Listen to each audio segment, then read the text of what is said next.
Hello students, स्वागत करते हैं आपका हमारे यूट्यूब चैनल एएसएससी एजुकेशन पर। आज हम पढ़ने वाले हैं चैप्टर नंबर थर्ड से यूनिट नंबर सेकंड विद्युत धारा। चैप्टर नंबर थर्ड प्रतिरोधों का समांतर क्रम संयोजन। आसान सा क्वेश्चन है, हम इसके पहले पढ़ चुके हुए हैं। श्रेणी क्रम संयोजन, ठीक है। श्रेणी क्रम में प्रतिरोधों को लाइन बाय लाइन जोड़ा जाता है, ठीक है। अब समांतर क्रम में क्या होगा, एक दूसरे के समांतर जोड़ना है इसको, ठीक है। ऐसे नीचे की ओर आते हैं, ठीक है। तो सबसे पहले तो इसकी डेफिनेशन लिखी जाएगी, या यूं कह लो कि इसकी थ्योरी लिखना है। तो थ्योरी जो है वो हम चित्र के अकॉर्डिंग समझते हैं, ठीक है। तो सबसे पहले हम जैसे कि इनमें हमको प्रतिरोध बनाने, प्रतिरोध कैसे नोकदार बनाते हैं, ठीक है। जैसे कि पिछले पहले हमने संधारित्र पढ़े, संधारित्रों में यूं प्लेटें होती हैं इस तरह से, इसमें क्या बनेंगे, ऐसे नोकदार बनाए जाते हैं इसको। तो हम प्रतिरोध बनाने, एक प्रतिरोध, ये क्या हो गया R1, दूसरा प्रतिरोध R2, तीसरा प्रतिरोध R3, R1, R2, R3। तो इसमें क्या होगा कि इसमें प्रतिरोधों का श्रेणी क्रम से युग्म, इसमें प्रत्येक प्रतिरोध के एक सिरे का संबंध एक बिंदु से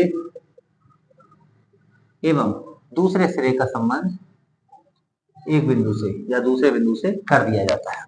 इसमें प्रत्येक प्रतिरोध के एक सिरे का संबंध एक बिंदु से एवं दूसरे सिरे का संबंध दूसरे बिंदु से कर दिया जाता है। माना कि ये बिंदु क्या है, ये है ए और ये बिंदु क्या हो गया बी, ओके।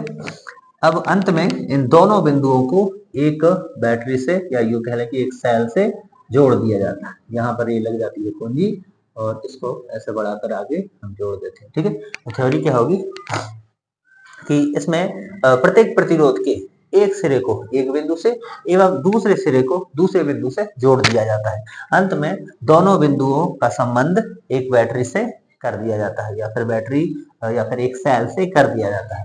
अब क्या होगा, सेल जैसे कि इसको हम ई से प्रदर्शित करते हैं, कुंजी है यहाँ के से प्रदर्शित करते हैं, ये हुआ प्लस और ये क्या है माइनस। अब जब धारा जो है कैसी चलती है, प्लस से माइनस की ओर।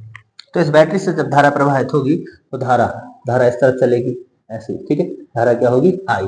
तो धारा इस पॉइंट पे आने के बाद तीन हिस्सों में बढ़ जाएगी, ठीक है। तो इस तरफ जाएगी धारा, यहाँ जाएगी और ये नीचे की ओर आएगी, यानी कि धारा I1 I2 और क्या हो जाएगी इस तरफ I3।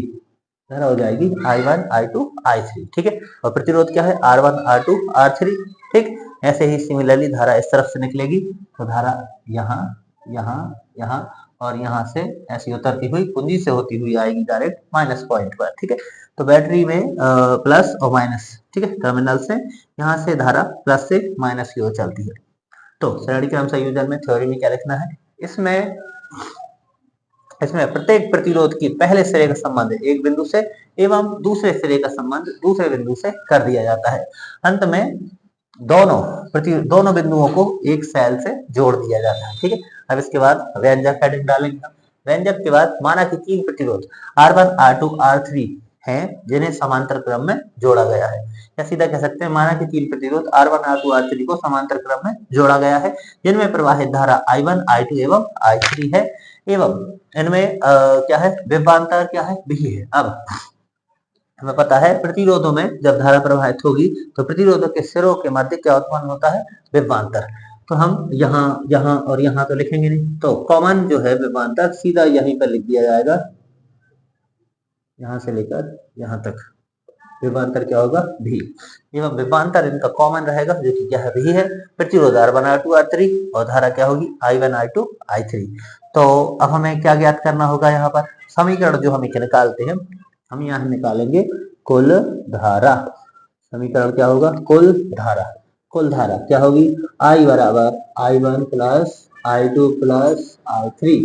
ये हो गया समीकरण नंबर 1, ठीक है, क्वेश्चन नंबर फर्स्ट। अब बात किसकी हो रही है, प्रतिरोध। और प्रतिरोधों के लिए हमेशा क्या लगता है, ओम का नियम। तो यहाँ लिखेंगे ओम के नियम से,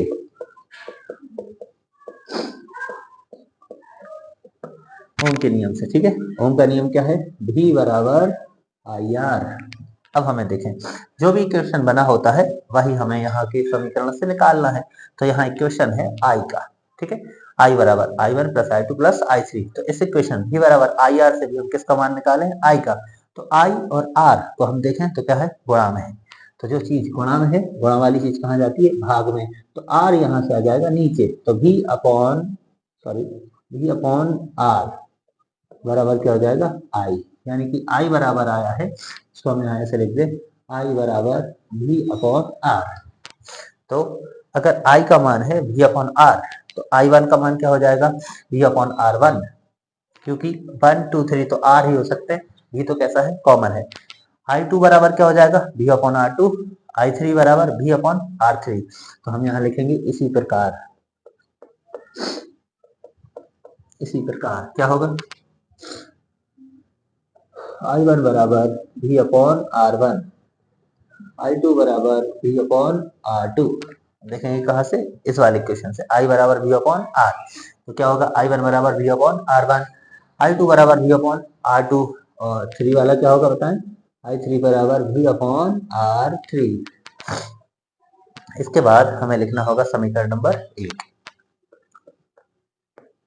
समीकरण 1 में हम इसका क्या रख दे, मान इन सभी का, I one I two I three और यहाँ से आई का, तो हम पहले समीकरण लिख लेते हैं। समीकरण है, इक्वेशन है अपना आई बराबर I one plus I two plus I three, इन सबके मान यहाँ आ जाए ऊपर।